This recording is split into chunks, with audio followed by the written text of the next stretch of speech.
Gas muna. Full tank muna tayo bagong biyahe bukas.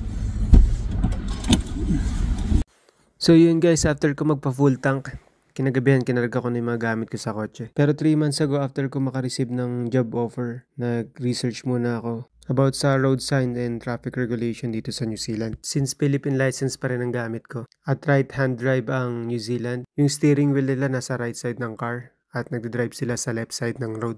Nag-prepare din ako ng food para sa travel. Yung mga snacks tinabi ko sa akin para makain ko sa stopover. Syempre nagbaon din ako ng water. Around 1 AM din ako makatulog. Siguro sobrang excited. Mag-isa lang kasi ako magta-travel. Di ko pa kabisado yung road conditions. Tsaka first time ko magdadrive ng ganong kalayo at ganong katagal. Tsaka first time ko rin sasakay ng ferry. Isa pa, maulan ng panahon. Mula kahapon nag-uulan na. Hanggang ngayon, madaling araw umuulan pa din.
Siyempre dapat nasa harapan natin ang inspirasyon natin.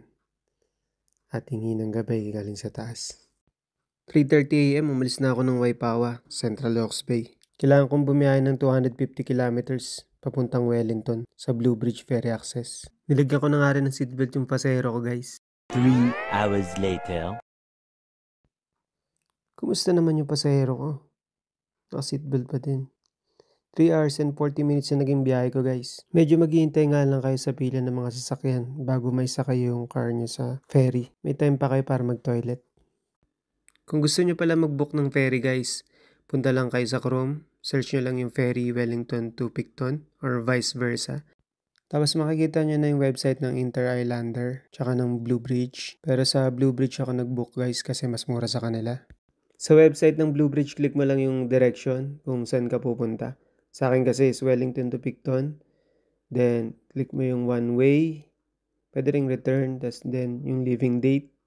Kung kailan. And then, passenger is 1 adult. Vehicle is car. And length in meters is 5 meters. Kasi maliit lang yung kotse ko. And then, sa towing, no. Then, next. Dito guys, mamimili na kayo ng departure time. Tsaka kung anong ferry. And kung Saver, Super, or Flexi Sale. Sa Saver Sale, non-refundable siya. Tapos may change fee. Tapos sa Super Sale, non-refundable din pero walang charge yung pag-change ng booking. And then sa Flexi Sale, refundable siya tsaka wala ring change fee. Pinili ko yung Super Sale, 8:15 AM departure time. Then continue. Tapos sa extra, hindi na ako nag-add ng cabin or lounge. And then continue ulit. Tapos dito ilalagay na yung customer details, then continue. And dito ilalagay mo na yung passenger details, including yung vehicle plate number. Then, continue ulit. Lastly is yung sa payment na. After nito, you're good to go. Nag-book nga pala ako nyan guys 3 days before ng travel ko. Pero pwede kayo mag-book ng mas maaga. Kaya lang sinigurado ko pa kasi yung araw ng travel ko.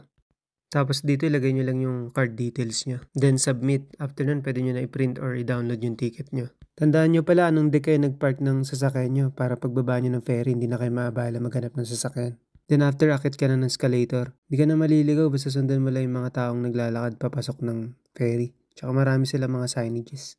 Kung nag-book kayo ng cabin guys, punta muna kayo sa reception para makuha niyo yung susi ng cabin nyo. Dito nga pala sa area na ito maganda umupo kapag mahiluin ka sa biyahe, lalo kung first time mo sumakay ng ferry. Medyo nakakahilo kasi sa bandang unang part ng barko. Doon sa bandang taas pa ng ferry yung cabin at yung lounge. Pag diniretso mo, marami pang upuan para sa mga pasahero. Meron din silang coffee shop at meron ding restaurant. Free wifi nga rin pala sila guys, kaya stay connected ka online.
Pababa na ako ng ferry dito guys. Ang buong akala ko, buong biyahe ko, nagre-record yung dashcam ko. Nagsimula lang pala siya ulit mag-record nung pagsakay ko ulit sa kotse nung pababa na ako ng barko. Mula Wellington hanggang Picton, 3 hours and 30 minutes na naging biyahe. Masaya at kakaibang experience. Sayang nga lang di ko na-tsempuhan yung mga dolphins. Alas 12 pasado na rin ako nakababa ng barko. Mula Picton hanggang sa Upper Kokatay sa Hokitika, West Coast, New Zealand, kailangan ko magbiyahe ng 407 kilometers. Nung pag-check ko sa Google Map, mahigit 5 hours magiging biyahe ko. Di pa kasama dun yung magiging mga stopover ko. At ito ang ilan sa mga clip galing sa dashcam ko.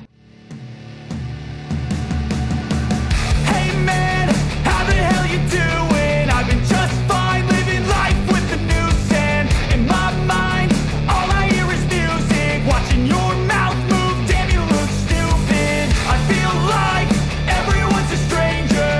Small talk with your narcissistic neighbor. She's real hot, but they said to never date her. Ha, I agree, but you did and I hate her. You wanna get away? You better get in line. Won't go another day of wasting any time. I've got a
Touchdown Upper Kokatahi Hokitika, West Coast, New Zealand. Salamat sa pagsama nyo guys mula madaling araw hanggang gabi. 15 hours na naging travel time ko guys. New farm, new house, bagong pakikibaka na naman. Pakikisama at adjustment. Sana maging maayos ang lahat dito sa lugar na bago kong nilipatan. Isa, wag lang tayo makakalimot magdasal. So yun guys, see you on the next one.